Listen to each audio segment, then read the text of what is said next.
Untuk yang telah mengirimkan hashtag minuman Ari, terima kasih ya. Iya, air minum Ari. Banyak banget. Ada yang minta kayak kemarin air isi ikan mas koki, kuah sayur asem, kuah soto. Diisi kok beneran kok diisi di air minum. Baik. Sekarang kita akan bertemu dengan seseorang. Bintang tamu berikut ini adalah seseorang sutradara muda. Memang dia filmnya belum terlalu banyak, tapi film yang dihasilkan semuanya mendapatkan penghargaan di beberapa ajang. Ini jadi nggak usah bikin film banyak-banyak, yang penting bikin film tapi Yang berkualitas. Berkualitas ya. Tahun 2008 beliau memproduksi Fiksi, gitu ya. Kemudian tahun 2013 diproduksi What They Don't Talk About When They Talk About Love. Dan tentunya juga ada beberapa hal yang unik di sini. Tahun 2008 sempat mendapatkan 3 penghargaan sekaligus dalam Festival Film Indonesia. Dan 2013 filmnya berhasil masuk di berbagai festival film dunia. Luar biasa. Langsung saja inilah dia. Molly Surya.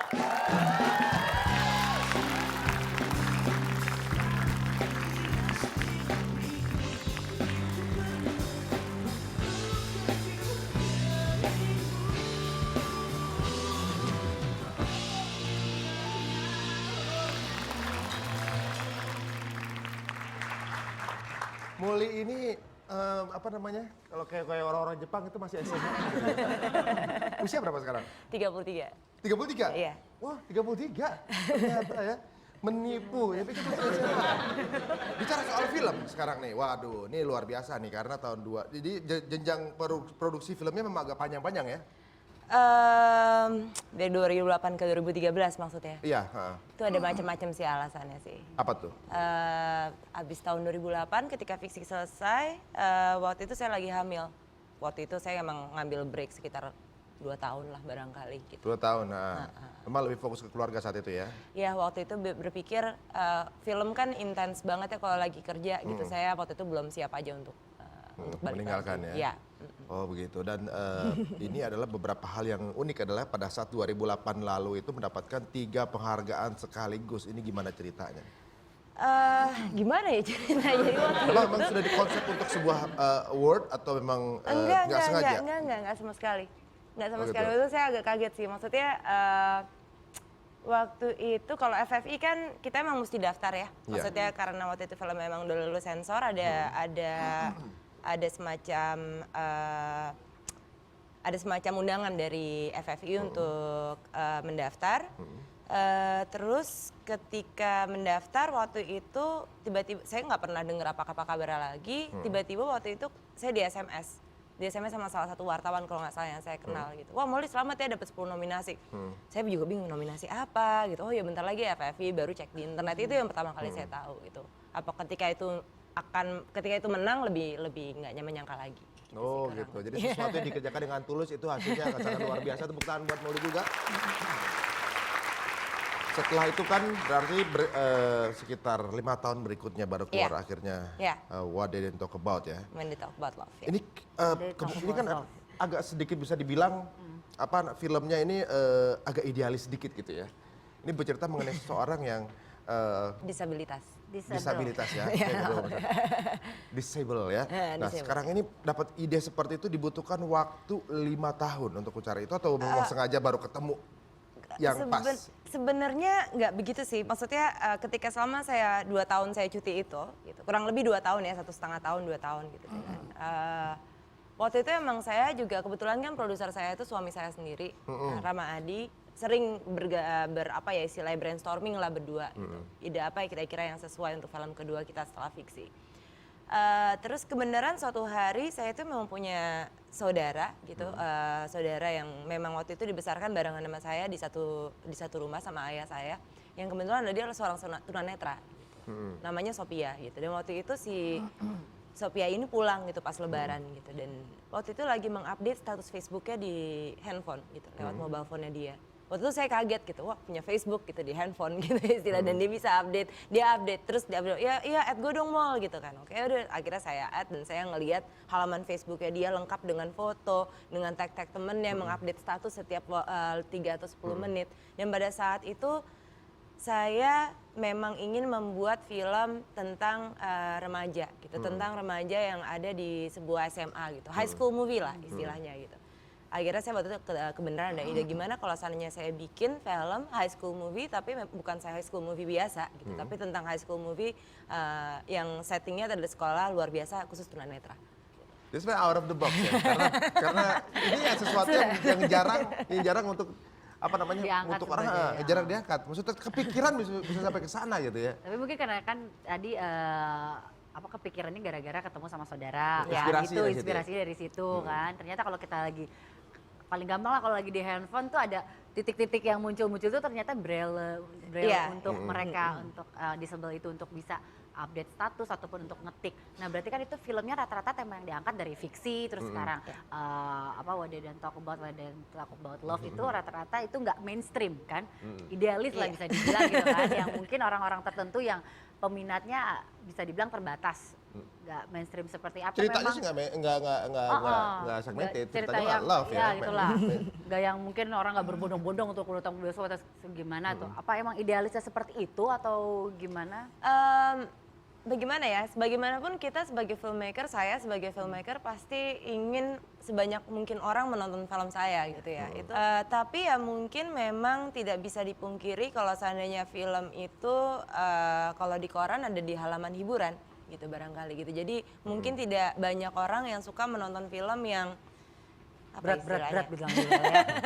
Hidup gue udah susah gitu, gue udah malam suruh mikir lagi gitu. Mungkin begitu gitu. Tapi memang mungkin yang saya ingin share dalam film saya bukan sesuatu yang Jualan apa ya aja gitu istilahnya ya, bukan sesuatu yang ringan gitu barangkali ya. Mungkin ada sesuatu. Ada misi di dalamnya yang. Iya ada saya punya beberapa hal yang saya ingin mengutarakan gitu soal pengalaman saya, soal apa yang sudah saya lihat. Saya ingin men-share itu sama mereka, sama audiens saya gitu jikalau mereka mau gitu.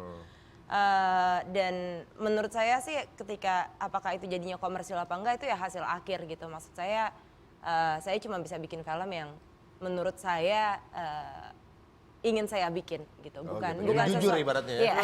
Jadi ada yang suka mau ngata-ngatakan kalau ini filmnya film festival banget deh Iya gitu, gitu. kayak gitu. Sebenarnya saya nggak bergerak lewat dari kotak itu. Menurut saya kotak itu akhirannya adalah hasil akhir itu bukan niat saya. Bukan gitu resultnya ya istilahnya. sebenarnya. Iya, bukan Mereka resultnya. aja yang Gitu. mengkotak-kotakan. Nanti kita akan bahas mengenai hal itu juga. Maksudnya kenapa film-film bergerak ke arah yang mana film cheesy, mana film yang banyak maknanya. Tapi sekarang kita akan lihat dulu. Ini ada beberapa jenis festival film yang ada di dunia. Dan sekarang kita akan berikan satu festival terbesar di Indonesia. Yaitu Festival Film Indonesia yang Momoli sendiri sudah merasakannya, bahkan mendapatkan 3 penghargaan sekaligus kan waktu itu. Bahkan kalau lihat dari Festival Film Indonesia itu pertama kali itu adalah pada tahun 1966. Mulai diberikan Piala Citra kepada pemenang penghargaan. Piala Citra yang dipergunakan hingga FFI 2007 ini merupakan hasil rancangan dari seniman patung almarhum Sidarta. Ketika FFI yang semula diselenggarakan Yayasan Film Indonesia YFI diambil alih oleh pemerintah pada tahun 1979, Piala Citra pun disahkan oleh Menteri Penerangan masa itu. Jadi emang sejarahnya cukup panjang juga ya dari tahun 1966 bahkan. Iya, Piala dan citra itu ada artinya ternyata ya. Artinya apa?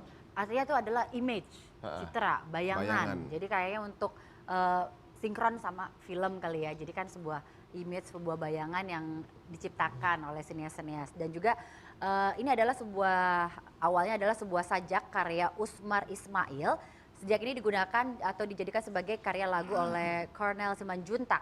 Berikutnya Usmar Ismail itu menjadikannya sebagai sebuah film. Kalau dalam tradisi FFI, Citra kemudian dijadikan nama piala sebagai simbol supremasi perfilman. Nah, bicara mengenai Piala Citra, kamu waktu itu tahun 2008. Nah, kalau menurut kamu sendiri Piala Citra di Indonesia itu sudah mewakili perfilman Indonesia atau belum? Tergantung kita bicara Piala Citra di tahun berapa. Oh gitu, jadi ada Ya. beberapa tenggang waktu tertentu yang sudah tidak sama kualitas pemilihannya dulu dan sekarang. Saya bicara ini dari kapasitas saya sebagai filmmaker, maksudnya dan juga waktu itu saya juga pernah menjuri tahun 2011. Tapi ya saya bisa bilang begitu. Cuman apakah Piala Citra mencerminkan perfilman Indonesia? Mungkin ya.